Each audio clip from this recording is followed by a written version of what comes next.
As you can see behind me is the famous Notre Dame Cathedral in Paris, and as many of you know, as probably the whole world should know by now, this thing suffered some extensive damage due to a fire pretty recently. It was all over the news, and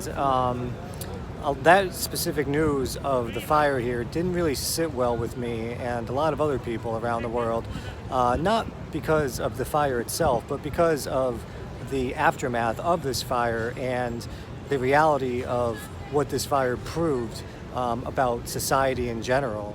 There were all sorts of comments from people showing their thoughts and prayers and showing their condolences to a building. Now, I do agree that this building has a lot of historical significance, and for those who are religious, a lot of religious significance. But at the end of the day, this is just a building. The aftermath of what happened after this fire really proved where people's priorities are, sadly, in the world, because there are dozens of tragedies all over the world involving human life, poverty, starvation, sorts of things, where human beings are losing their lives or are living in terrible conditions and really need those thoughts and prayers more than a building does. And then more importantly, and more shockingly but not so shockingly at the same time, is a lot of millionaires and prominent people in society came forward and donated money to repair this building. And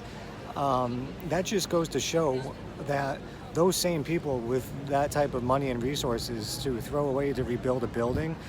could easily help feed starving children, starving people all over the world,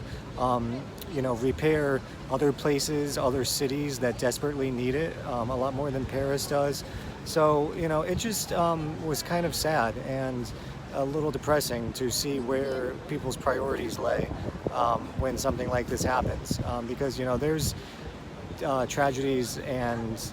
disasters and all sorts of things going on all over the world every day that people really don't pay any attention to at all. And then this one, tourist attraction, with some historical significance in Paris, gets partially burned and partially destroyed, and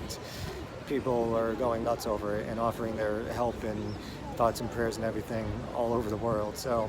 that was kind of a wake-up call for me to see where people's brains really are and where their efforts are for what they feel like doing and helping when it comes to, the world. But enough about that for now. Let's go explore some more of Paris.